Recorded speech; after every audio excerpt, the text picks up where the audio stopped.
Lakini kipekee sana ni kushukuru sana kaka yangu Engineer Hersi kwa kazi kubwa ambayo unaifanya. Tumesikia vijana wetu wamesema namna ambavyo umewasaidia, washika mkono kwenye mambo mengi.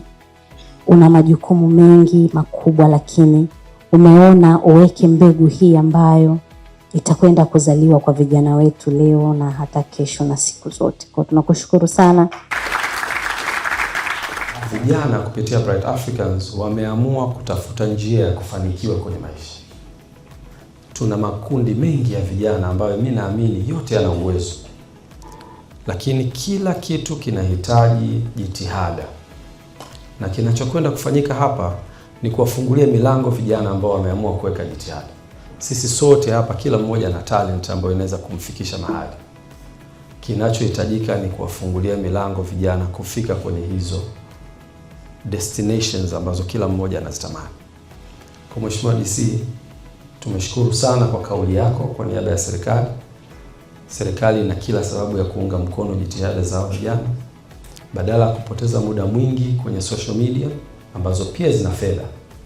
Kiredio, mdogo wangu, ni sehemu ya somo la jinsi gani social media inaweza kutengeneza maisha, na tunajifunza kutoka kwako, na ni somo kubwa kwa content creators. Lakini jitihada hizi zinafanywa kwa mpango na mkakati ambao ni sahihi, na tunaamini serikali itaendelea kuunga mkono jitihada za vijana hawa, na mwisho wa siku opportunities ambazo zinatokea zirudi kwa vijana ambao tayari wameshaonyesha nia.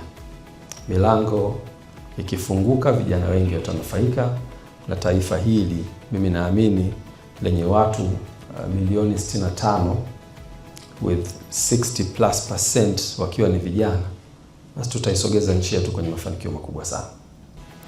Tunakushukuru sana, na sasa kwa niaba ya Bright Africans na board pamoja na watendaji, tuko tayari sasa kuzindua Amini Unaweza Tour 2026. Mwenyekiti wa bodi apige hatua moja mbele, mwenyekiti wa bodi peke yake na Mheshimiwa DC na CEO. Mheshimiwa DC anapewa funguo pale, just like that. Kamata!